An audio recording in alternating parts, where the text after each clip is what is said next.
What's up, everybody, and welcome to another episode of Ready, Set, Recap. I'm Daniel, joined as always by my best friend Skyler. Hello. This week, WB canceled a Wonder Woman game, Pokémon had a direct, we got our first look at Shrek 5 and that new Lanters show, and we're going to pitch some games to James Gunn. But before we get into all that, Skyler, what's going on with you this week? I did so much stuff this week. I had enough to talk about on this show. Woo! I did another double feature at my local cinema house this week. 2 February horror pictures. The beginning of the year is kind of a spot, like we don't need to worry about award season. This is where we dump off like a bunch of stuff that people will or won't see. So horror movies always tend to find slots in that area. But I'll say that both horror movies that I saw, I enjoyed. The first one was The Monkey, directed by Osgood Perkins. This one was a horror like triple threat, which is why I wanted to see it. It was directed by Osgood Perkins, who did Longlegs last year, which I really liked. It's a short story written by Stephen King, and it was produced by James Gunn. So it's just like, all right, you got me. Let's see what you got. And it was pretty good, pretty gory, a little cartoony. It definitely leaned more into being funny than you would have expected, I guess, from a follow-up for Longlegs, but Sure. I enjoyed it quite a bit. And this is the one with the symbol monkey guy that kills their family? Yeah, he's like a cursed little toy monkey that you wind him up, someone's going to die when he's done playing his little drum set. So I've seen trailers for this because they pop up on YouTube sometimes, and Yeah. I clearly have gotten the wrong impression of this movie if you're saying that it was good, because every single time I see this trailer, I'm like, that looks like the stupidest thing I've ever seen in my life. Well, here's the thing. It knows that it's the stupidest thing. Okay. So it's not trying to be anything different. What was the other movie you saw? You saw it was another horror movie? Yeah, slasher horror. It was called Heart Eyes. It's a Valentine's Day slasher movie, which people are thinking like, isn't that My Bloody Valentine? No, that's a different guy. It was fun. Again, not perfect. I'm not saying these are like 5 out of 5 movies. Let's be Sure. clear. Yeah, it was. It's legitimately like a slasher horror movie, like folded in like a deck of cards with a romantic comedy. And I just thought the 2 leads were really good in it, and it was very fun. Dare I say, cute, very violent movie. A little stupid. Yeah. Sure, you could say that about both these movies. I gave both of these movies 3.5 stars. I think most people give it like around 3, both of them, but I bumped it up a half on Okay. Letterboxd. So they're like good, but not necessarily ones you'd be like, oh my god, you got to go see these. Yeah, I mean, yeah, 3.5 for me is passing. That Okay. is technically like 70 out of 100, right? So it's passing grades, fun stuff. I enjoyed them, but only if like you would know if you would enjoy it when you saw the trailers, I guess. So if you're saying Yeah. you're like that looks stupid, well, then don't see it. Yeah. But Yeah. if you saw a trailer for the monkey and you're like, oh, I wonder if that's good. Yeah, I'd say check it out. Sure, why not? If you like horror, gore type stuff. Fair enough. But no, more important than some lame-o movies that I saw.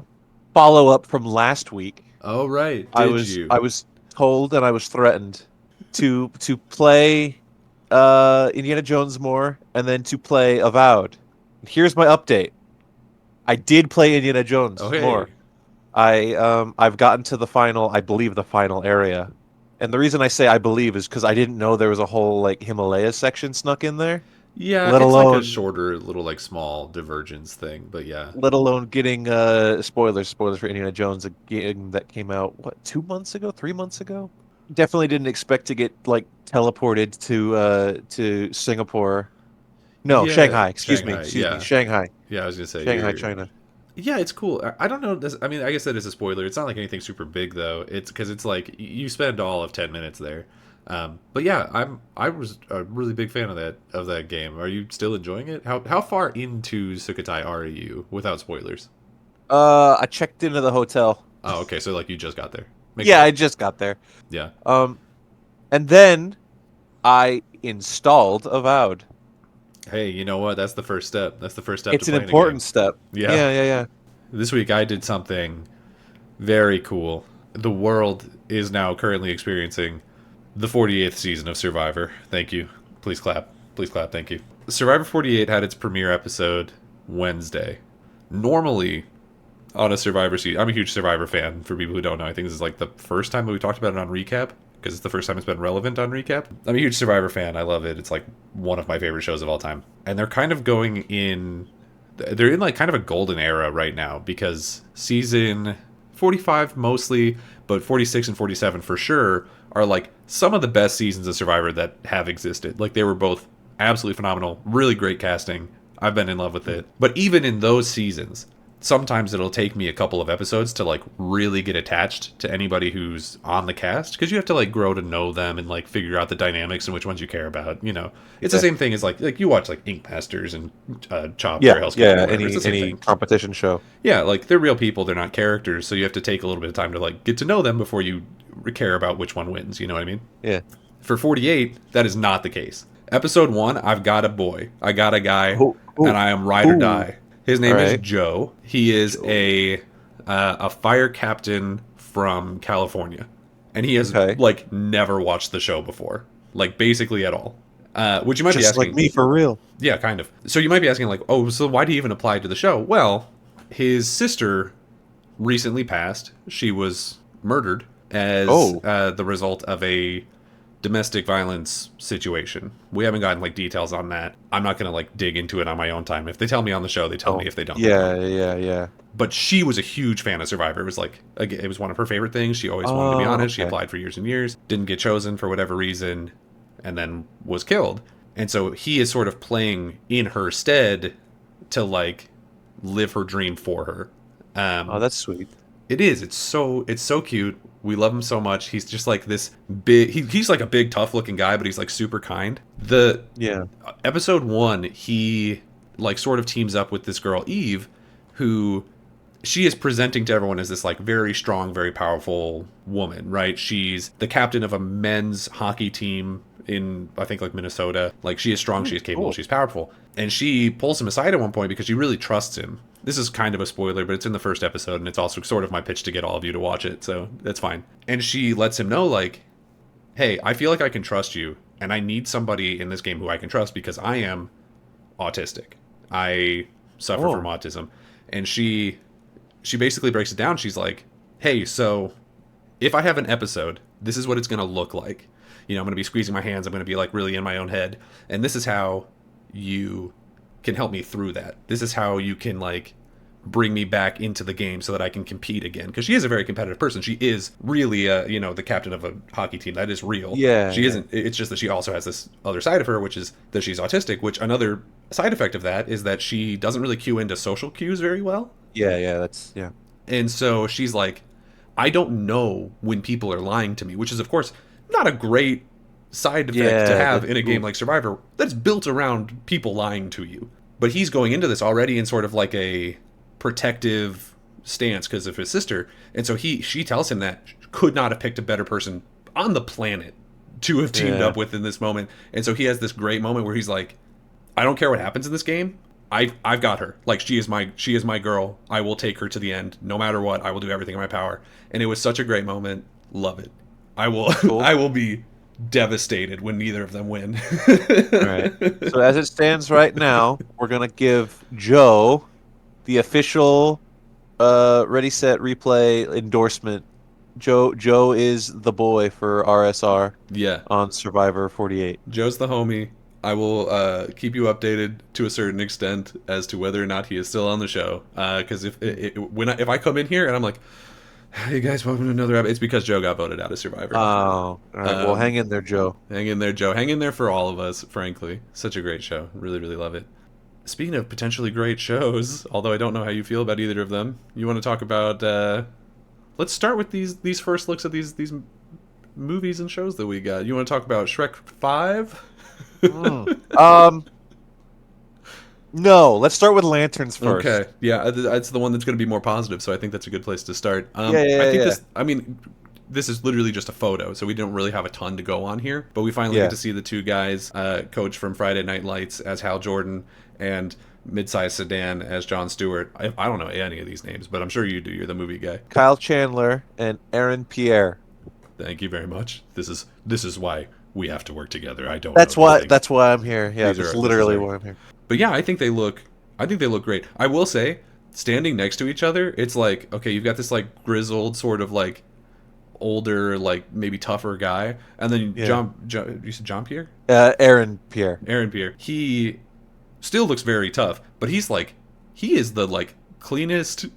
This man looks like AI drew him. Like he is clean. Oh He yeah. is smooth. His eyes are this like piercing blue. He is that dude's He hot. he has the most piercing eyes of any, and this is a compliment, of Oh any yeah, human on the planet. Yes, as you mentioned, he was mid-sized sedan in M. Night Shyamalan's Old, the beach that makes you old.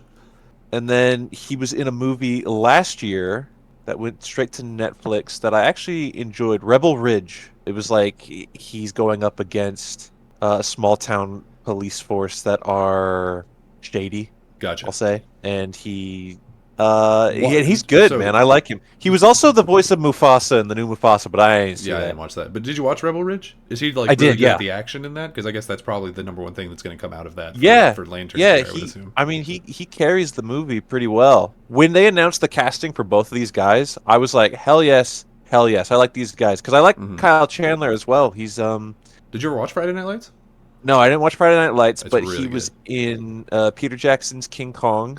Yeah, And yeah. he was also in Godzilla King of the Monsters, which is not the best one of those ones, I guess, but it's fine. I like him, though. I do really like him. These two together, I'm like, boom, let's go. But then also, if you zoom in, we can see Hal's little green ring there on his finger. You can. It's like a couple pixels, so it's hard to like really have an opinion about it. But yes, it is there.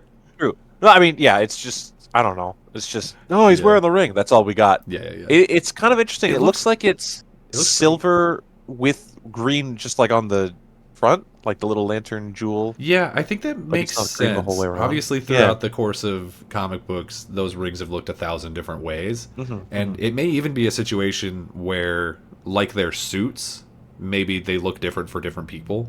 There's no reason that Yeah, they maybe. can't. So, like Aaron Pierre's ring could be bigger and chunkier or something, and maybe his is more like a wedding band, just like whatever matches their characteristics better. Yeah, I'm looking forward to this. I think it's interesting in a like eyebrow raising way that they're like Green Lantern, big thing going on, set mostly on Earth. It's like, oh really? Okay. What Oh, do we bet. got? But like this whole like we're doing True Detective but Green Lanterns. Like, okay, Yeah, I'm let's down. I'm here for it. I'm excited for it. It's been how poorly used Green Lanterns have been, or not used at all, Hmm. in recent like attempts to start DC franchises, universes, whatever. To finally be like, we're getting a thing. Like, oh, okay, awesome. I've been wanting Green Lantern stuff for a while, and we're getting it. Yeah, I'm very excited for this. Obviously, there's not a ton for us to go on. Just looking at No, them physically, you have to assume that it's going to be some kind of a sort of like an odd couple thing, just because like you have a younger, very clearly. I mean, I think they're both military people because Hal Jordan's Air Force, right? But Air he's Force, like but he is he's more like a like bit yeah, cockier and more of an asshole, I guess. Whereas John Stewart's always been like the clean cut. I'm here. Let's get the job done. yeah. So I'm But really excited to see them together. I think it's the right call. There's some interesting things going on in the universe where it's like some of the characters seem like they're older than maybe I would have initially chosen for them to be. But I think at least in this case, it's like, oh well, Hal's been doing it for a while, probably mostly off world, and then John is assumedly like a newer one. So it's yeah, like we still get our newer guy, and it's John Stewart who is the one who is from the animated series. He's probably at this point probably the one that a lot of people grew up watching more than Hal Jordan because he's been in yeah, so little yeah, other than the comics, obviously. So I think it's a really great choice. I'm really excited for this. I'm also really excited to see like what the supporting cast for this is because I don't think we've heard anything about that. Like I don't know if we know about like is Carol Ferris in this? Like what kind of other lantern? He said that there's going to be other lanterns in it. Maybe Guy Gardner shows up. We've already seen his bowl cut in the trailer for Superman. But like, what else is going to go on? There's a lot of really excited stuff going on with this in particular. I'm just glad to see that this is one step closer to it coming out. It has started production officially, and yeah. still I have not seen anything about it that like gives me a red flag. And I think that's a good Right. sign because every other DC project that has happened for the last like 10 years, that has not been the case. And make no mistake, that at its core, this is just a picture of two actors standing next to each other. Yeah. So it's just like, oh, the guys we knew are in it are in it. But yeah, like you said, like it's starting now. We're kicking it off. So look forward to seeing more stuff coming out eventually. The only thing that I'd be like, is that I won't call it a red flag, but this is a Damon Lindelof joint, right? So I don't know what that means really.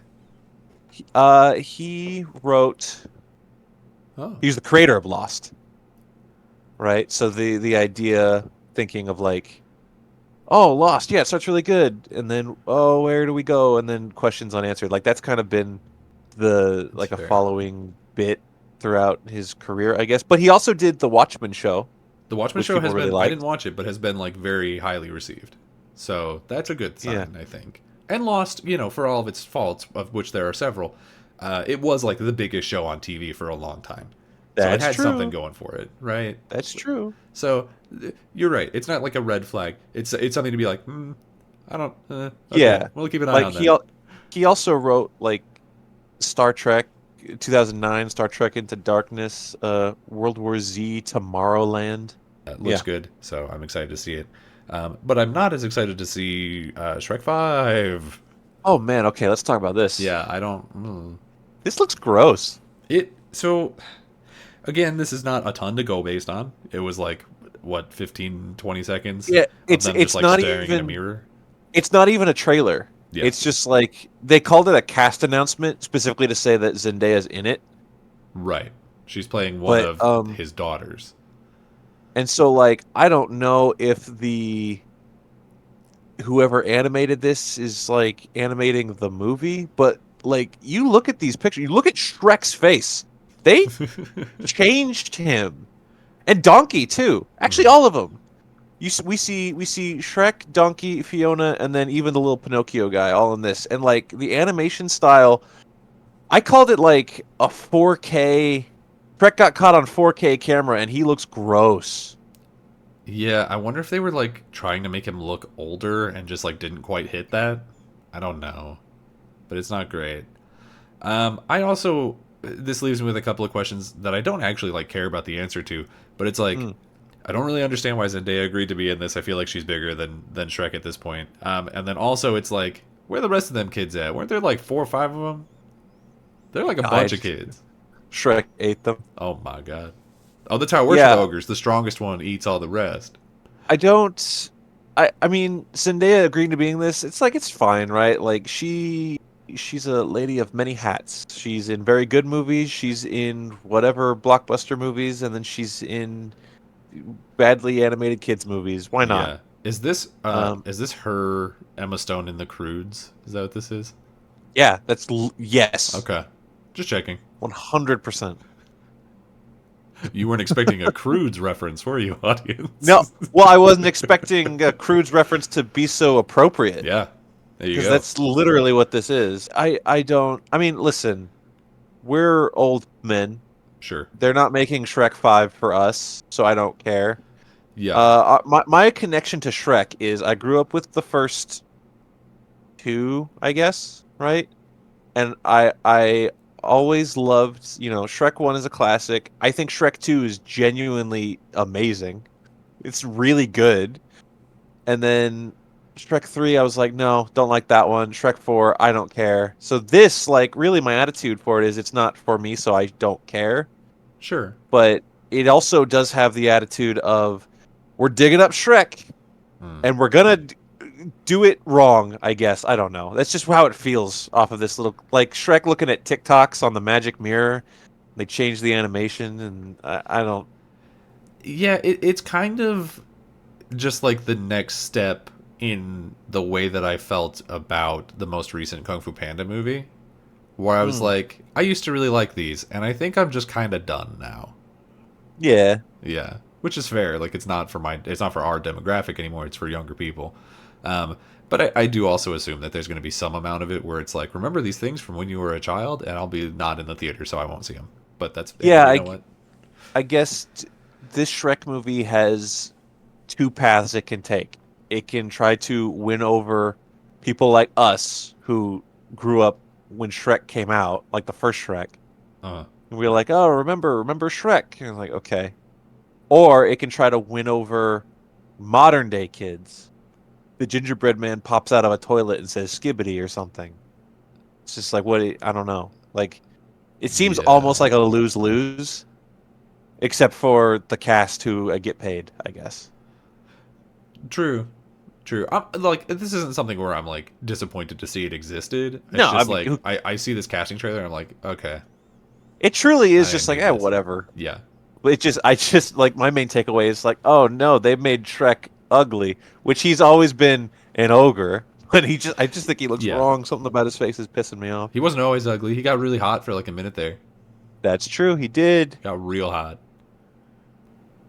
Well, speaking of appealing to kids, Pokemon Presents. Well, they had one. There was Pokemon Day. What was that? I guess Thursday, Wednesday, whatever it was. Not a whole lot of like really exciting announcements coming out of it. It was a lot of like smaller updates for like the app games. Like they added like the Primal Groudon and Kyogre to Pokemon Masters EX.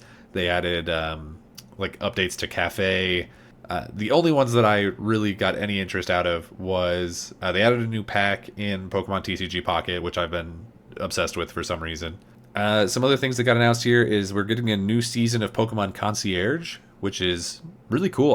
I was surprised that it was made when that first season came out. I'm even more surprised that they continued with it, but I think it's really good. It's sort of a stop motion Netflix Pokemon show that takes place like at a Y- hotel.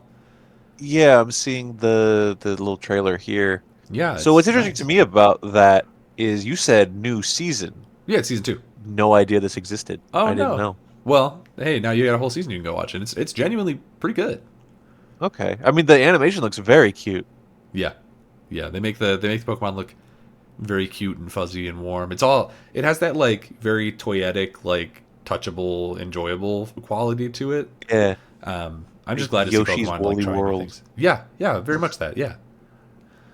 So we got that. There's also they introduced a new Pokemon app that people have been asking for a very long time called Pokemon Champions, which is basically just Pokemon TCG Pocket before the video game version. By which I mean that Oh, you'll be able to do standard like Pokemon battles as you would in the video games, but on your phone on a mobile app, and you can do it online with okay. people, and it'll be like that. Um, Okay. it does seem like it connects to Pokemon Home, so you can transfer your Pokemon from like the mainline games onto this app to play with them in the battles. It's unclear whether or not there's going to be a way of catching Pokemon in it or doing anything like that. I guess it'll connect to Pokemon Go, which is probably the closest you can Mm. get. Yeah, That would be catch my things and assumption. go, port them over to this thing, then battle with them. Yeah. Now, and people have been asking for this for a really long time, to the fact where there's like a couple dozen like third-party pirate apps that already do it, and I Yeah, expect yeah. those to probably get shut down pretty soon if they haven't already. Yeah. But hey, now there's an official one, and it's free, so here we go. It's pretty exciting. The Uh-huh. biggest thing that they talked about was Pokemon Legends ZA. Um, you're a Pokemon boy. Did you play Pokemon Legends Arceus? No. Okay. So Pokemon Legends Arceus, for you and for the fans, I know is what it is, but it's a Pokemon game that takes place back in time in the fourth games region, the Sinnoh region, yeah. back before like it was really settled by humans. So it's still very wild, and you actually walk around with it and have to do like battles with the Pokemon where they're trying to kill you, the human being you, which is Right. really cool, and it's what a lot of people have wanted to do. It ran like dog shit. It had like 2 frames Yeah. a second on most of the animations, but it was a really fun game, so people were willing to overlook a lot of that. It's one of those things where it's like, this is terrible, but I'm having fun. So a lot of people just went with that. This looks like it's the same general idea of that, except it's in Kalos, which is Gen, I don't know, 7, No, 6. 6. That's Yeah, the because that's 5 is the Unova, so it's the one after that. that's the Paris France one, right? Yeah, that's X and Y. Yeah, yeah, yeah. Um, and this one, it looks like it's like maybe in the future. They say that it's during the like city revival or something of the Pokemon equivalent of Paris, which is called Lumiose City. Yeah. And my assumption that it's in the future comes entirely from the fact that it's like when he's walking through the city, you can see there's like electric cars, which there weren't in the original, and like there's holograms and stuff, and none of that existed in the time of the original X and Y games. So it's definitely not back in time, which is interesting. I wonder how they'll deal with that. But the thing that I think most people are probably excited about with it is that they showed off what the new starters are going to be. The new Oh. old starters are going to be. So in this one, you can pick from Totodile and Chikorita from the Johto games, Gold Hmm. and Silver, or Tepig from Black and White. Hmm. And if you haven't played Legends Arceus, you may not know. This is actually kind of exciting because that means, assuming that it follows the same trend as that one, which we all have to just assume it will, their third evolution will be different than it is in the original versions. I personally am a huge fan of Emboar Tepig's final evolution and for Alligator Totodile's final evolution. So the Yeah. idea of getting new versions of them is really exciting to me personally. Those are like two of my favorite starters. Yeah. They're cool. Chikorita and Meganium are like probably my least favorite starter, and I don't think that's a hot take. Like I really think a lot of people kind of hate Chikorita and She's just a specifically little Meganium. bean. Come on. She's not bad. It's just she's like you're never gonna pick her. You know what I mean? But the idea that like oh now Chikorita is gonna get a new final evolution, that's really interesting because it's like oh well that's one that could probably actually use an update. So like I'm down for that. Like that's really exciting to me. Yeah, sure. It looks like it plays into the story a little bit. AZ from the X and Y games, who's like a million-year-old giant, is still around somehow, and he like runs a hotel, and he's wearing a little vest now, which is super cute. We're Right. seeing like somebody who's still in the family line of Coltrus or whatever, the Galaxy guy, because you can tell from the hair. So there's some interesting things going around in it, and it's launching this year at the end of 20. It just said late 2025, which is most likely holiday. So pretty excited Cool. about it, and it'll be the first Pokemon game to launch on Switch too. I will say, I think the one thing that people came out of this Pokemon Presents a little disappointed by because it's we already knew this game existed, and the things that they showed us weren't like the most exciting for it. So I think people were a little disappointed that there wasn't like a big announcement, something really exciting. And I think what people were hoping for was a tease for the next generation of Pokemon. I think we're up to Gen 10 now. Would be the next one. Normal the Pokemon games typically we get a new generation like every 3 years, which would mean that we would get one I think like this year or next year. So I think people were Mm, kind of expecting to see something in that vein. But this sure. Pokemon Presents was for the 29th anniversary of Pokemon, and so I think that when you look at that, you're like, oh, well, they'll just do it on the 30th anniversary because it's a bigger number. Yeah, probably. Right. So it's like, okay, so we'll just have to wait until next year to see what that is. That's fine. Pokemon ZA will keep us entertained until then. So whatever. It's not like we don't have enough Yeah, Pokemon in our lives. You know what I mean? There's like yeah. 400 games and We TCG got Pockets tons of popping off. Pokemon. So I mean, there's We got apps. lots There's of all Pokemon. kinds of Pokemon apps. There's a Pokemon app for when you brush your teeth. There's a Pokemon app for when you go to sleep. Like it's insane. We don't Those need are more Pokemon. those sound like jokes, but they're real. Those are real things. There's Pokemon.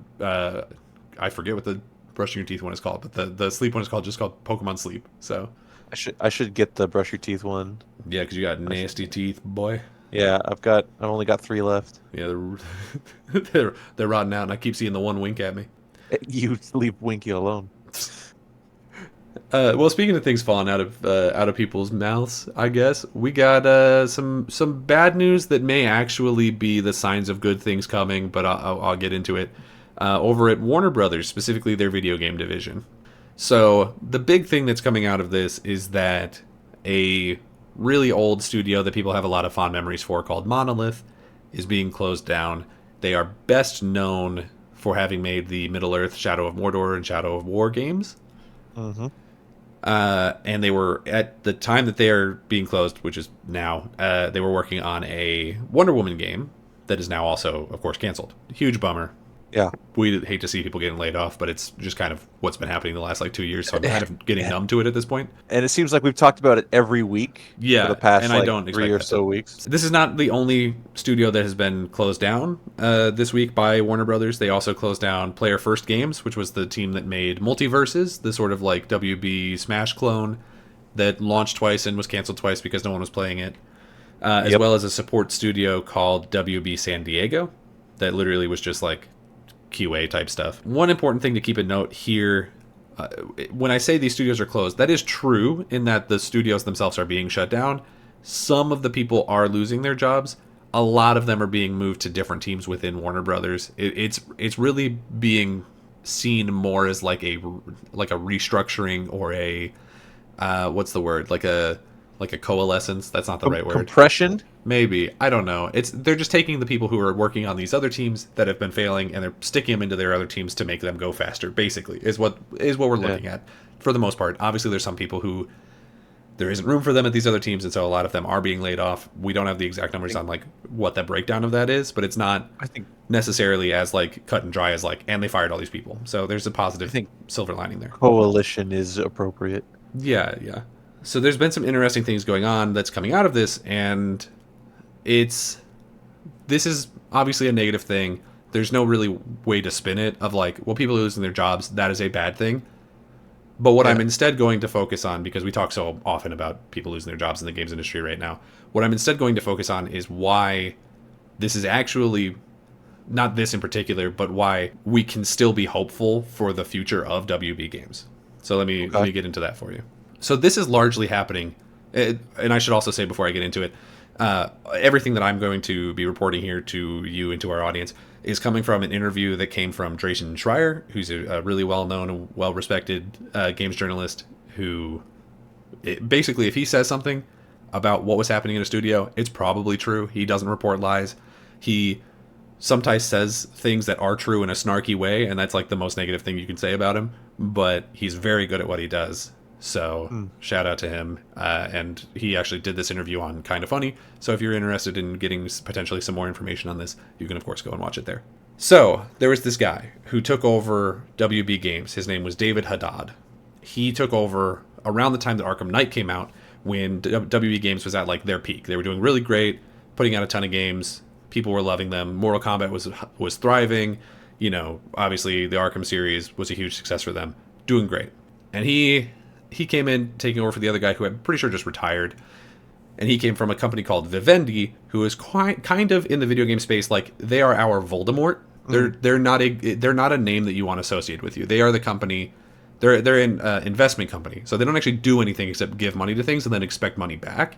And they are the company that almost killed Activision Blizzard King, as well as tried to buy Ubisoft so aggressively that they had to pivot in a way that is still causing Ubisoft to have like really bad repercussions for it to this day. Uh, They have now been like almost entirely pushed out of the game space. They own very small portions of it, and no one is selling to them. Like, it seems like the games industry has really put up walls to be like, keep these dudes out of here. We do not need them. We do not want them, which is good because they're awful. They're terrible people.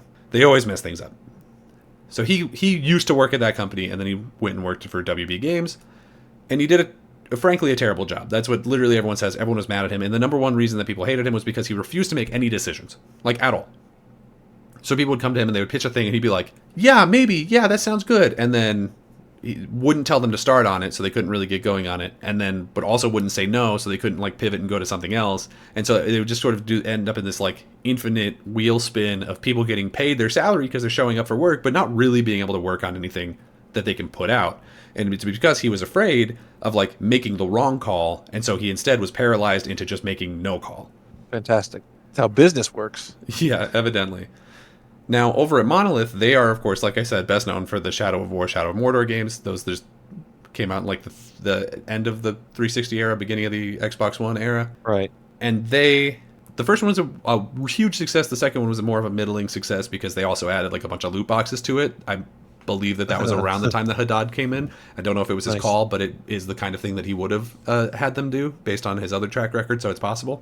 Not 100% sure what the timeline is on that. But after that came out, they were like, okay, well, we just invented this Nemesis system, which is a system in the Shadow of Mordor games where you'll like fight an orc, and then he'll show up later and he'll remember the fight that you had. And so like if you killed him with fire, he'll be burnt. If you cut off his arm, then he'll have like a prosthetic arm, and he'll like take steps to seek revenge for the specific ways that you did things. You know, it was sort of this thing that created like an immersive storytelling world that would be unique for everyone who played the game. And it was really interesting. People really loved it. Unfortunately, Warner Brothers also trademarked it, so no one else can use it, which is that's the biggest thing I pain in the ass. remember about all this. So coming out of the second one of those, Shadow of War, they Monolith were starting to pitch a new IP. They wanted to do their own thing. They didn't want to work with Lord of the Rings anymore. They were like, well, we'll just make our own IP, our own IP that will be like Nemesis System, the game, right? Which, to be fair, is also basically what those Lord of the Rings games are, but whatever. And so they were pitching it to him for like a couple of years. I think Shadow of War came out in like 2019, and he kept telling them like, oh, I don't know, like, and like they did this wheel spinning indecision thing for a couple of years, because he didn't want to bet on a new IP because it's a risk. And frankly, if you're Warner Brothers and you have some of the biggest IP in the universe, there's probably a part of you that goes like, just use our IP. It's going to make it a bigger success just by name value. Like, and I understand that from a business perspective. I'd get it. New IP is always great, but like, anyway, so they spun their wheels on it until 2021. So they did it for like literally 2 years, and then eventually he finally said no, and the entire leadership structure of Monolith quit, and they now work at a studio called Cliffhanger. They started their own studio that is currently trying to publish, or in the process of creating and publishing, a Black Panther game through Marvel Games with EA. But they're gone. 2021, they are gone. And so December of 2021, they started having to pivot, and they're like, well, we just lost like basically the entire upper echelon of the studio, and a lot of other people left to go and work with them. So we need to recruit really hard. So they announced this Wonder Woman game basically before they start on it, as a way of being like, please come and work with us, please. Like, as a way of getting people to come and apply. It doesn't work out, obviously. They're looking at it and they're like, we have to use the Nemesis system, it's our thing. So we're going to do it where it's like, it's the Nemesis system, but instead of making enemies, you make friends. So it's like, it's hard to explain, but it's like you would go and you would like befriend people and have them join your, I don't know, coalition, whatever. And then you would go off and continue to fight whoever you were fighting. We have so few details about what this is that it's impossible to like really know exactly how that worked. But eventually they decided that wasn't going to work, and they were just pivoting it to be just basically Arkham, but with Wonder Woman. But by then it was too late. It had been wheel spinning, and they hadn't put out a game for however many years, 6 years now. And so the studio is now closed. The studio was closed by this guy who just came in called JB Perrette, because after this clusterfuck that Haddad had put in, they fired his ass. Warner Brothers was like, get out of here, because they're restructuring a lot of their things and trying to become more profitable. They brought in this guy, JB Perrette, to take over. He just took over at the beginning of this year. So he is the one who made the call to cut these two teams, which is not good. But at the same time, it is kind of like I kind of understand why he did it. Like, Monolith is gutted. It's not the team that it was. Most of the people already quit. The Multiverses team was not performing and not bringing in money, and the other one's a support team that just got folded into other stuff anyway, so it's like whatever. JB Perrette, people seem to love him. He's doing really great things. He seems to understand video games and how to make them in a way that Haddad and previous leadership, even before Haddad, just never seemed to, which is really exciting. He still doesn't want to make new IP, which I think is understandable given that they're Warner Brothers and they can use one of the biggest collections of IP known to man for free. And because right now he needs some like surefire hits because of where they are financially. And so he's come out and he said that they want to focus on 4 major IPs, which are Game of Thrones, Harry Potter, specifically Hogwarts Legacy, DC, specifically Batman, and Mortal Kombat, which is like, yeah, okay, those are the ones that you're good at. So do those. Like, people will buy those games. Like, it totally makes sense. He also, in his like entrance interview, he was like, yeah, like, we have some of the best IP in the world, so let's just make good single player games with that IP. Like, he doesn't believe in live service. He doesn't want to go down that route. He thinks it's a pitfall and a death trap, and he's right. So he's saying a lot of the right things, and I really respect that out of him. And then on top of that, he's also now saying that he wants to like license out some of their IP to other teams so that they can make a little bit of return on that without having to put in the risk of like making these other games. And so like some of the things that he specifically talked about with that were like not super exciting, where he'd be like, oh, we'll license out to like a mobile company and they'll make like a video game like a Clash of Clans or whatever, but it's Game of Thrones. Or like we'll license it out to Fortnite and they'll put a bunch of skins in, like stuff like that, which is not like exciting, but it is a thing where it's like that's guaranteed revenue for Warner Brothers, and that's what they need right now. Are they not already doing Fortnite? They Fortnite have has stuff everything in Fortnite, yeah, but it was just something they said in his interview. It was probably just like, we'll double down and do more stuff and put like, I don't know, more Game of Thrones characters or something in it, because I don't think I've seen Game of Thrones skins in Fortnite. I might be wrong. No, do kids like Game of Thrones anymore? I don't know. The House of Dragon's been doing well enough. Certainly better than some of the other things that have gotten Fortnite skins. Sure. And then the other part of this is that James Gunn is also like really focusing in on the game studios, and he's actually been visiting them in person and being like, how can we help you be more successful? How can we help you like rope your things in a little bit to like coincide with what we're doing on the movie front? And that's really exciting. So all of this reporting coming from Jason Schreier, he walks out of it with this like positive spin of like, I believe that Warner Brothers right now is in a healthier place than they've ever been in, and I am really thinking that they're going to do good things. And that coming from someone like Jason Schreier, who is incredibly pessimistic and incredibly anti-corporation, that to me is proof that like I don't need to worry about this. Also, the fact that he, in that same interview, was like, "Oh, and Rocksteady's making another Arkham game that's a single player game that's going to just be a normal Arkham game." And I was like, "Okay, yeah, we're good, cool, sick, dope." Yeah. So that's the whole story. I just wanted to get that out there because it's the biggest story in video games right now this week. But I think it's really exciting. I think it's really kind of. I mean, it sucks obviously that people lost their job. There's no way to look at that that's not negative. But I am excited to see the exciting part is someone who might actually know what they're talking about getting in a position to course correct the ship and then maybe rehire some people, fix the game industry a little bit. Just this one little corner of it. That is the exciting part of it. Yes. And it sucks that the first thing he had to do when he came in was shut down these 3 studios. But when you're coming in and you're like, how do I make this healthy and how do I make this work in a way where we can put out games consistently and at cost? And then you look at these 3 teams that are not performing and have fallen apart because of past leadership, which is not their fault, but like it is what has happened. It's like, it sucks, but I get it. Like that's the tough business decisions that you have to make sometimes. So it is what it is. And obviously, best wishes to everyone who is affected by this. Yeah. And hopefully you can find jobs in some of these other studios that they're trying to get back off the ground. Hopefully we say it every week now, but it's rough out there. So yeah, take care. But speaking of which, since they are trying to get these studios back off the ground, I thought this would be a really great week for us to sort of pitch our ideas for some games that they could try that might help them out. Some good ideas, just from us to JB Perrette, from us to James Gunn. All pitch right. a couple of ideas, and I'd like for you to go first because I've been talking a lot. James, listen here, buddy. We've spoken before, James Gunn and I. I have rapport with James Gunn. Mm. I think one time, back in 2014 or so, it would have been Guardians of the Galaxy 1 came out in 2014, and I left a comment on one of his Facebook posts or whatever because he would post on Facebook all the time. I'd be like, "Hey, James Gunn, I've seen Guardians of the Galaxy this many times, like a lot of times," and he's like, "That's too much. Stop." He's right, and he was right to say it. And then I sent him a message on Facebook Messenger one time as a bit. I'm not crazy.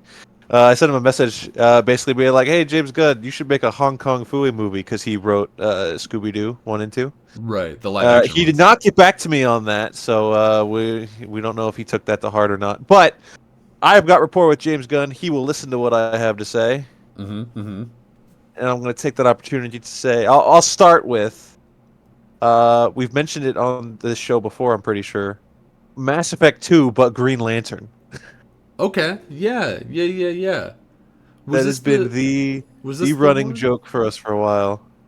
But before we started recording, you were like, "I did the one that I think that we're both gonna think of." Was this that one? That is the one. Well, what I said was I'm taking the one that we say all the time, and that's this. Yeah. Okay. All right. I thought you were gonna say a different one, so maybe I can keep this one on my list. But go on. Ooh. Okay. Yeah. Mass Effect 2, but Green Lantern. Listen. You play as a Green Lantern. It doesn't even matter. It could be Hal Jordan. It could be Kyle Rayner. It could be Simon Boz. It could be Jessica Cruz. Whatever. You play as a Green Lantern. Maybe you could choose. No, not the ball guy. No. You mean the planet? No. There's a ball guy. There's actually several ball guys. There's a bean guy. There's a guy that's a planet. Yeah. I'll allow you to play as the squirrel. There's a squirrel, right? Mm-hmm. Okay, yeah, you can play as the squirrel. But you play as a Green Lantern, and you've got a little spaceship. Now, why do Green Lanterns need a spaceship? I don't know. They don't, but Hal Jordan's had a spaceship before in that one cartoon. Yeah. So, so you get a little spaceship for deep intergalactic travel, and then you just go planet to planet, meeting various other lanterns of different colors, and you recruit them onto your little ship, and then you team up with everybody to fight the Red Lanterns or whatever. That's it. That's the pitch. I mean, it sounds good. The idea of making a Green Lantern video game could definitely work. It has that aspect of you can make whatever character you want. You don't even necessarily have to play as a pre-existing guy. Just make your own Green Lantern. No, yeah. you could custom create your own Green Lantern. You could be you as a Green Lantern, maybe an alien race or whatever. You could do like the Dragon Age thing where it's just like you play as this race, so you get this entirely unique introduction section of the game. And they would before it like puts you on your ship and you go off to do a thing. And then in the same front, like your companions that you recruit, they don't even have to be like you don't have to do like a known blue lantern like Saint Walker or whatever. It could you just create new whatever uh, for the game, and then you introduce these new characters that people will grow to love, and then you put those in the movies, and that's your synergy. There you go. There you go. And we know that that's a thing. That is a weird thing sort of going forward, as James Gunn has said that, like, they want their stuff to all be in the same universe. And he, while saying that, did include video games. And I feel like that's not going to work out. I think they're going to do, like, one video game like that and then choose to not, because the production cycles in video games is so much more tumultuous and unclear Yeah, as compared to, like, TVs or movies. I'm gonna say it's not necessary. Yeah, I don't think you need to do that. I don't even really think like we're gonna do movies and television shows. I've never thought that was necessary. It's fine. You Yeah. like it can be done, It depends on the but balance. I think it can also like as we've seen from Marvel in recent years, like it can be way too much. So, Ironically, I but think it worked better when the TV shows in question weren't being directly made by them, like the Netflix stuff, or even Agents of Shield, where it was like this is kind of 100%. associated, but not really. 100%. Yeah, At that point, like the only like problem you would have had is like, I get mad that the Avengers won't reference Daredevil. They just won't acknowledge Daredevil exists, or they'll never acknowledge the Agents of Shield is doing this or whatever. It's just like, well, yeah, it's a one-sided problem, but it's better than you show up to watch a movie and you're like, who is this? He's from what? They made a show about that? yeah. Hey, isn't that guy dead? Didn't I watch him get shot in the head? Kingpin. Yeah, so that's something. Well, I think that's a really good idea. Your Green Lantern thing. I for my ideas for my pitches here, I went specifically with things that I think would be like relatively fast turnarounds, and that I think would like almost certainly be a return on investment. I was going very corporate with my pitches My as a mine qualifier. mine are very much things that I think like are either easy ideas like slam dunk, Uh huh. like why haven't you done that, or things that I would personally like to play. And Green Lantern Mass Effect 2 is something I would personally like to play. Yeah, absolutely. Keeping in mind that I think that this is like a relatively fast thing to make, I think they should do Lego Game of Thrones. They own TT Games, the Lego guys. That is their studio. Game of Thrones is like one of the biggest things in pop culture. There has not been a Lego Game of Thrones. Fix that. Make that happen. Why is that not a thing? It's the easiest thing in the world. You put out you don't even have to really think about it. The story's done. I think you add that Lego humor from the games to the very dark world of Game of Thrones, and I think that's a really funny combination that people would really attach to. You can even poke jokes at like, oh, ha ha ha, there's the coffee cup. Like, you could do that. Or you can do like, oh, it's so dark during the Battle of Winterfell. Like, Some guy turns on a light. yeah, like you can make those jokes in Lego and it's really funny and people would laugh at it. Like, you could make it a positive thing for Lego Game of Thrones that it didn't end very well. Like you could have the Lego forms of the writers in the back just like slacking off. You probably wouldn't, but you could. Interesting. You've thrown me a massive curveball here. I do not know why. Maybe it speaks to what my brain worm is thinking up there. But when you said like, "Oh, let's pitch," WB things, Yeah. I went all DC. Oh, that's fine. Yeah, that's all. That's I mean, WB stuff. that works. But I Yeah. didn't even consider like, oh yeah, Game of Thrones. Now, I think there's one problem with the idea of Lego Game of Thrones, which let me be clear, is Yeah, something I would play. for sure. Um, how you gonna make all those Legos naked? You can't do that. You just don't. You just make them really hot. I don't know. They made jokes out of Not Game of like Thrones. sexy Kylo Ren in Lego Star Wars. Just do the same thing. It's fine. You just make them do less sex, or like do like a How I Met Your Mother thing where it's like, oh, we're gonna cover it up by making it something else. Like how when they're smoking weed and that, it's like they're Oh, actually they're eating eating a sandwiches. sandwich. Just make a joke Yeah. or something like that. It's fine. Okay. The sex in Game of Thrones is very rarely like a thing that pushes the plot forward anyway. No, no, no. It's a So cornerstone. It's important. It's what drives the narrative. I think you just want to see these guys clap brick. I've never wanted to see anything less than that.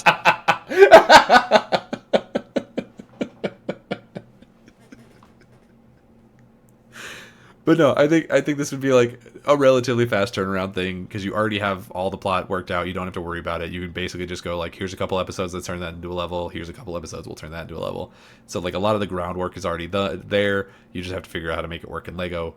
And then it's also like we can continue to follow this up with like every time there's a new season of House of the Dragon, you can add that as a DLC or at least a skin pack or something. Or like, they're adding that. What is that? The Night of the Seven Kingdoms show that's supposed to come out. Like, is it like this year or next year or something? Like you can add those. It is a continued revenue source where you can just continue to add like new packs to it as they continue to do 5,000 spin-offs for Game of Thrones. Makes sense. I think it is a surefire moneymaker for them, just based on how low impact the budgets for those Lego games typically are. So that's my first pitch.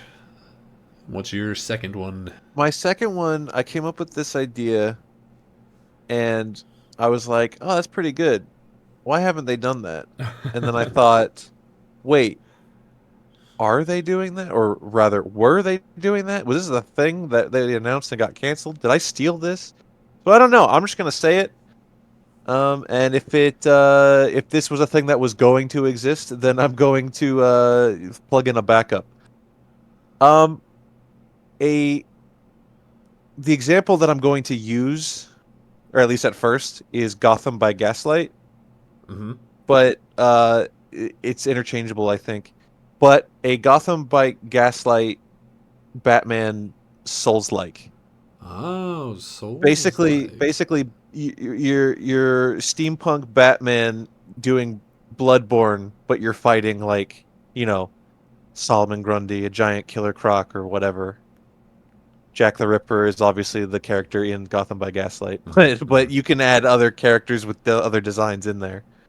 And I, then I was like, well, okay, maybe if we don't want to lean that aesthetic, then we can like make it more Sekiro, but Batman Ninja or whatever. right, that Like has there's been options, going for a while, but yeah.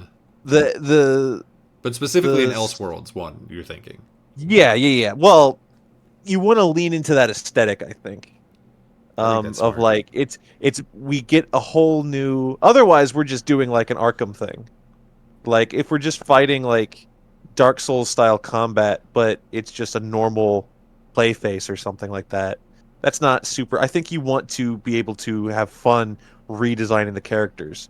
I guess like not unlike the Pinocchio one, Liza Oh, Liza P, P. Yeah, yeah, yeah. where it's just like, oh, it's this thing, but it's all scary. You know what I mean? So like Yeah. do that with Batman lore. I'm down for that. I think that would be really interesting. I think the idea of making it a Souls like that is a bold choice. I don't think a lot of people Yeah. would make that choice, but I'm down Oh, for it. Like I would play that we for sure.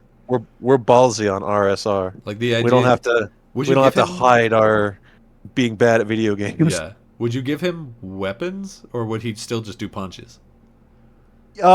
Well, I guess it depends on the style. Like Hmm. if you do some sort of like Eastern type, like whether it be ninja or samurai, you definitely give him a sword.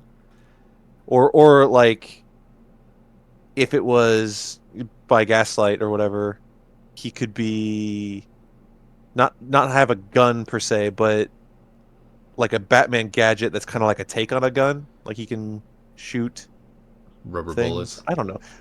Batman's got gadgets, so you can definitely Yeah. steampunk those up if you wanted to. Yeah, well, and because that was the reason why in the Bad Snyder Batman movies, why he had Yeah, guns was because yeah. he read Dark Knight Returns, where he has guns, but they shoot rubber bullets, and then just forgot the rubber bullets part. Some intern showed him the panel, and he was like, perfect. Yeah, probably. Also, it was either that we know was for sure a thing because he has said multiple times that he was inspired by Dark Knight Returns. Mhm. But I also suspect because he tweeted pictures of Thomas Wayne Batman from Flashpoint a bunch of times where he was Yeah. like, well, this one uses guns, and it's like, well, that's his dad, and that's the whole point is that that doesn't work. Yeah. Um, but no, I think it's a really good idea. My second pitch is again very corporate, and I don't think will necessarily excite people, but would make a ton of money for Warner Brothers, and I would enjoy it. So that's fine.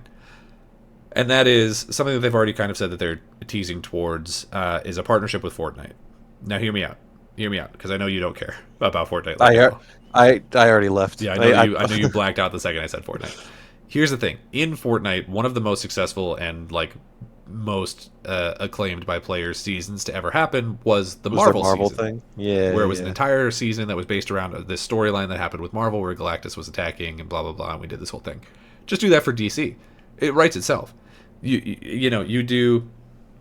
You have the Legion of Doom attacking the island. They're like trying to get control of the 0 point or whatever it's called, the like power source of the island, and you can include in the Legion of Doom like villains from previous seasons of Fortnite. So you can have like Midas in there, Doctor Sloan, you know, whoever. Like you can bring those people back because people like those characters. They were fun. Midas is already back in the current season, so like they've used him multiple times. He's an important character to that lore. But then you just stick them together with like I don't know the Joker or Sinestro or whatever, and then all of your POIs, your points of interest on the new map are just like you have like a Gotham one where it's like this dark city where it's always night and blah blah blah, and you bring back the grappling hook, or you bring back, or you do like Metropolis, and it's like it's all very bright and shiny and great, and maybe you bring back like I don't know like the blunderbuss or something, so everyone's getting like knocked around and it's a little goofy. You do Themyscira because they just did a Greek season a while ago, so you've already got all the assets. You don't even got to put work into it. You can do Oa, you do Atlantis, you do I guess Central City, and you do the Watchtower floating above, which they've done before. Actually, in the previous season to the one that we're in right now, there was these floating islands that like Shogun X was messing around on. Just do that exact same thing, but you have it be the Watchtower, and then each of those POIs correlates directly to a Justice League member. And the story of the season is you have to like go in and convince all of them to like join the Justice League because we know, of course, Skyler, of course, you know from the lore of Fortnite that when a crossover character comes in, they forget their previous lives. Like they have like all their skills and everything, but they don't remember it. But Batman's been here before because he was here for the 0 point comic book crossover event, so he's been here before and he would know like how to deal with it. So he can be your like touch point, and then have him be the person that can like help the other leaguers like figure out how to regain their memories and stuff like that. So the story They writes drop itself in really. and they don't remember who they are. No, they forget everything every time the game resets. So Peter Griffin doesn't remember he's fat. No, he thinks he's hot, and he is. What? Who? Shaq doesn't know that he played basketball. Nope. That's okay. That's, Okay. Well, that is the listen. lore of the Batman 0 point comic. What you're saying has zero personal interest to me, like at all. But But correct. it does for what Fortnite is and the audience it has, which is vast. It sounds like a slam dunk. So yeah, I mean, what you're saying makes sense. You take all the risk off of Warner Brothers because it's going to be Epic developing it. You get to rake in the money for all of the skins and stuff that you're going to throw in there. You've already got a bunch of DC skins in Fortnite already. You just throw those back in the marketplace so you can save time making those. There was already a Gotham in Fortnite at one point, so that POI is basically done. You just reuse it. You know, like so much of this work is already done. Just do it. Just give them the permission to do it. Take in your royalty check. Call it a day. Makes sense. Yeah. But Skyler, what is your third and final pitch for one Jameson Guns? Third and final. I'm gonna cheat because I had extras, and I'm just gonna throw them out there. And two of these are, you know what? No, I'm gonna let you decide Okay. how shitty they are. I said a I'm just gonna throw them out crossover. there What are we talking with about? zero explanation. Yeah. So one of these things I wrote down. Well, this one doesn't need explanation. Dating sim with DC heroes and villains, all sexes. I'm in.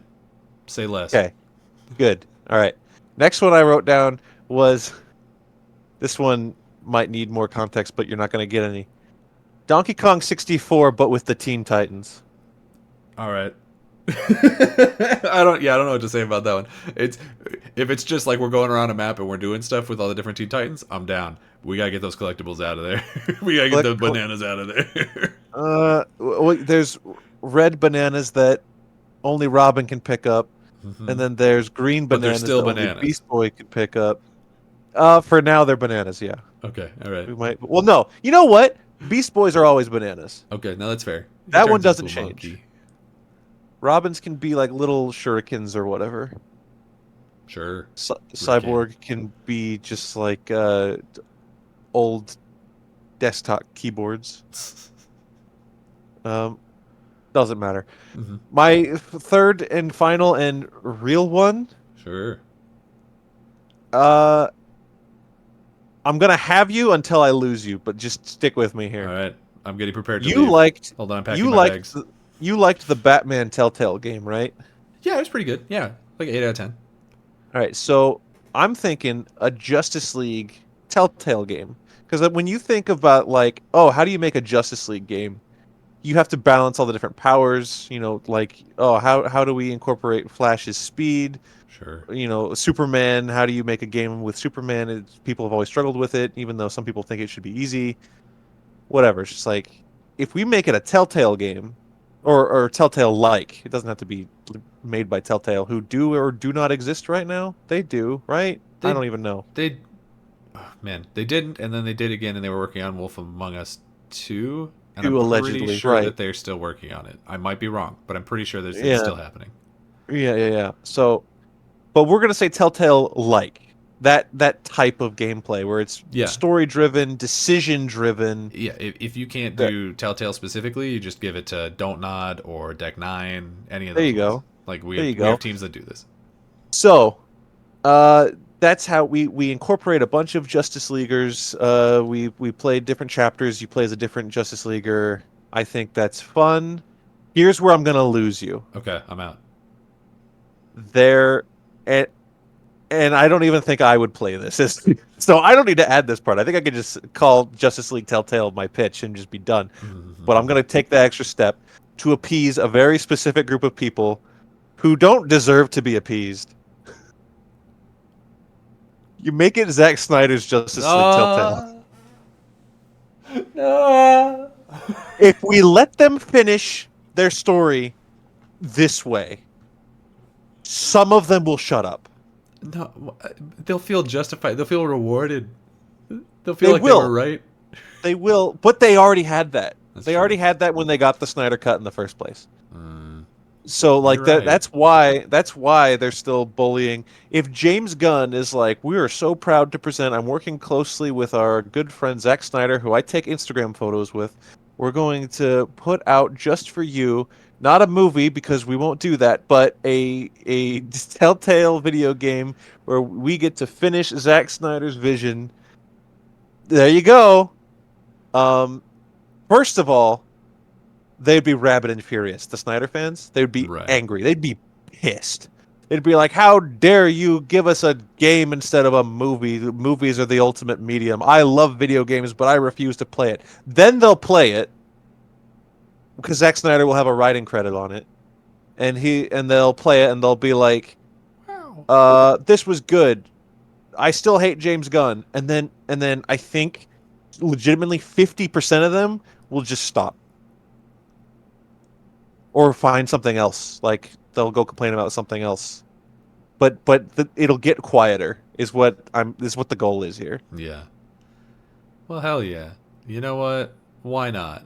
You had me for a good portion of it. You put a little bit of doo doo on the end there, but I think it's still a good idea.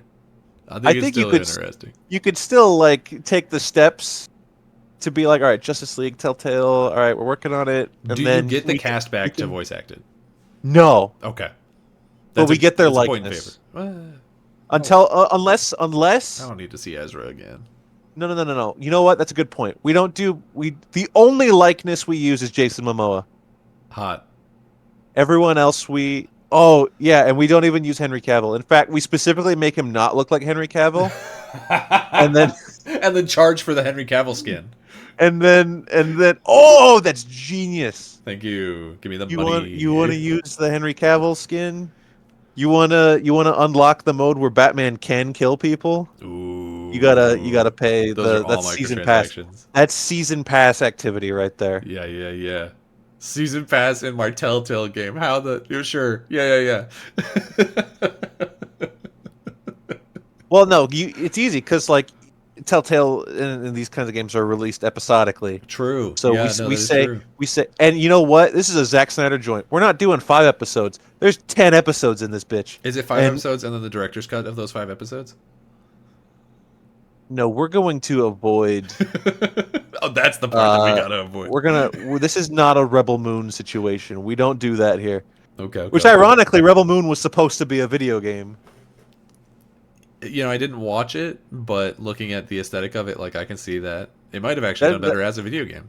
that was the whole thing. It's like it was in development as a video game, and then something happened. I don't remember what. Huh. And then Zach was like, "I'm just gonna make it a movie, and then make it another movie, and then make it different versions of the same movies, and then we'll do more movies." They're not doing more I movies. hope they don't, but They're, I don't know. they're, People keep like people keep giving that man money, and I don't think they should.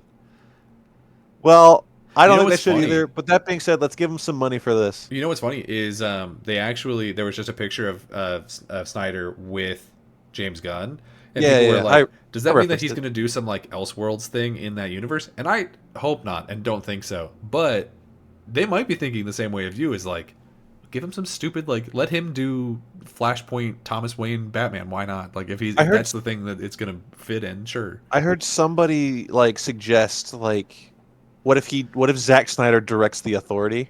You know what? That actually fits because that's the Authority. Basically, is just like, what if the Justice League sucked ass?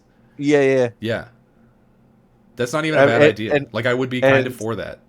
and they already like we're already taking the step to do that movie for some reason, and if we just get Zack in to do that, which I feel like he would say yes, not because it's Justice League, but because he's done so much DC stuff already, Yeah, Watchmen, Justice League, and now if he like caps that off with the Authority, which is his aesthetic, yeah. or could be his aesthetic And if you rather. got somebody else in there to like help with the writing on it to make it like not the most cringe thing in the world, James Gunn. yeah, Yeah, honestly, written like by James Gunn. That's you that's know honestly what? not even a bad idea. The Authority, written by James Gunn, directed by Zack Snyder, would do the same thing as this Telltale bullshit I've been spinning. Yeah. It would shut a lot of people up, Ugh. and I think it's That's the real pitch. The Telltale it's thing, not whatever. it's not even I'm here for the healing. pitch of Zack Snyder doing the Authority. That's the pitch that I am I attaching to here. I almost called it like that could heal this fucking DC fandom. It wouldn't heal it. It's just like slapping a band-aid over a festering wound and just pretending like that'll do it. But you know what? It's fine. Yeah. Do something. So for my last pitch, I was looking at a lot of things, and there's obviously 100 things that you could do with DC and with Game of Thrones, and those are all fine. But what I was specifically trying to think of were like things that would be relatively low budget. So I was scrolling through their most money making IP, and I was thinking like I want to do something that's like cartoony. I want to do something where we can get away with like a cheaper art style, Mm-mm. where we can like lend it out to some other people and have them do it. And I was looking and I Are was we like, are we getting loony? Are we I did leaning consider Looney Looney Tunes? Tunes. I was like, could a Looney Tunes platformer do something? Would that be cool? And I don't know if Looney Tunes still has the cachet that it had back in the day, because I don't feel like there's been really anything Looney Tunes popping off lately. And then I was also considering Ben 10, because Ben 10 made a bunch of money and like Gen Z loves it, and so like they'll show up for it to some extent.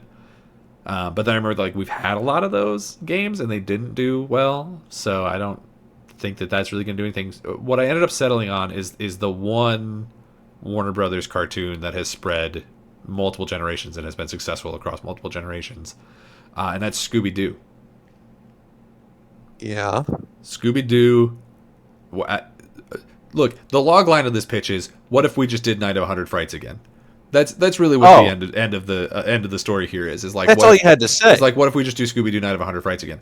But to get into more details with it, it's like, okay, we do that. We lend it out to Toys for Bob. They're the people who did like the Reignited trilogy for Spyro. They did the Crash Insane trilogy for Crash Bandicoot. So they've been practicing on like some of the biggest platformers of all time, not owned by Nintendo. Rumor has it that they've been working on a Banjo game, so maybe this can come after that, because I do still want a new Banjo game. Yeah. but they also made Crash 4. It's About Time. That's like their most recent big thing, and it was very well received. I don't know how it sold, but people loved it. So I think you just give the Scooby Doo IP to them for this. Let them do whatever they can with it, and we just rake in the money. You don't have to take the risk of dedicating one of your teams to it. You loan it out to some people who just recently went independent from Activision Blizzard after the merger with Microsoft. So they are looking for something that's like a surefire thing, like a publisher that they can get behind, that can basically fund them. Although, like, if it is Banjo or Spyro, which are the two things that are rumored that they're working on right now, they're already working with Microsoft with that, despite the fact that they no longer like technically work for Microsoft. So like they have a publisher, but so this is like in 2 years when they're done with that.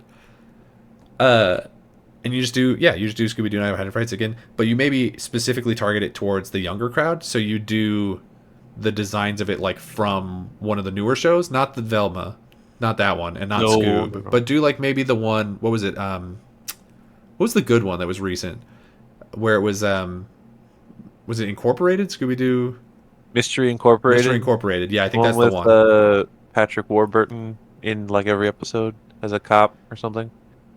I don't remember, but probably, yeah. Take my word for it. It was the one where there was a girl called Hot Dog Water who was like maybe in a relationship kind of with Velma for a second there, but then she ended up with Scooby or with Shaggy. Okay, wait a minute. I gotta Google that. Yeah, don't worry about that. So maybe you skew it like more towards that, so that you can appeal to a younger crowd, because I think it being Scooby Doo alone is already going to be enough to get like the millennials interested, because like Scooby Doo was great, we love that. Night of Hundred Frights was like it's like a hidden gem platformer that people forget about a lot. So yeah, R.C. Fleech, better known as Hot Dog Water, is a friend and former rival of Velma Dinkley. Yep. Her cruel nickname comes from smelling like recycled water used to cook hot dogs. Yes, and I think she smells like that because her dad like owns an amusement park, and so she had to work at the amusement park at the hot dog stand. Leave this girl alone. That's not okay. She's like kind of a jerk. Well, if she's Velma's rival, yeah, but yeah.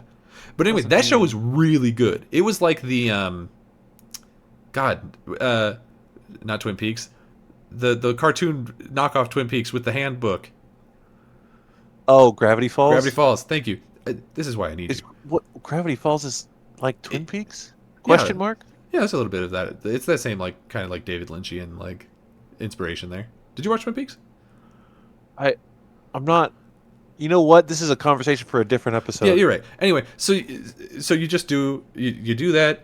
You do the newer aesthetic with like the vibes of like a Gravity Falls. You still have my favorite aspect of Night of Hundred Frights, which is of course collecting the bad guys and putting them in prison. And then bada bing bada boom. Probably like an 8 out of 10, but you didn't put any money into it and you're raking in cash, so you're happy. It's easy money for y'all. That's my pitch. Is just give me another Scooby Doo Night of 100 Frights. Is really it.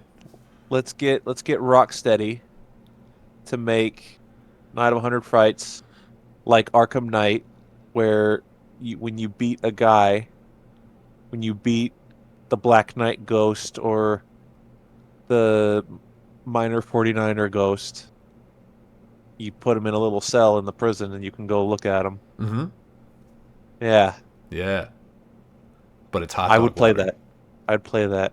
Hot Dog Water needs to be in it. You know what? I'm gonna say it. We stand Hot Dog Water. Yeah, we respect Hot Dog Water. She did have a face turn in that show. So. And Hot Dog Water and Velma, we ship that here. That's an official ship of the RSR. No, I still ship her with Shaggy in that show, but they were cute together still. I'm gonna have to disagree with you on that one, respectfully. All right. Well, next week we'll do our Hot Dog Water debate. She's a cutie. I don't know. This Hot Dog Water Velma thing. I'm here for it.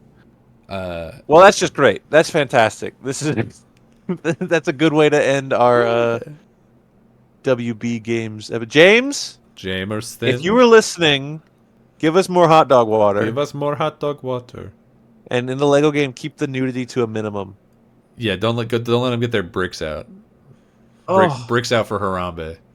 Oh. And if you have any pitches for what you think WB Games should do, or what you think we should do, or shove it, you can let us know in the comment section on Spotify or on YouTube. And please subscribe and follow us on whichever one you're not currently listening to this on. Subscribe where you are and go to the other one and subscribe there too, because we're brand new and we need literally all the support we can get. So please help us out. You can follow the show on Twitter at rsr_pod. You can follow me on Twitter and Blue Sky at Daniel J. McG. You can follow me on Blue Sky at Skyler8bit. And until next time, we'll see you around. The game's just starting, the world's so bright. Jump right in, everything feels right. Let's play, take a trip back in time where pixels and memories and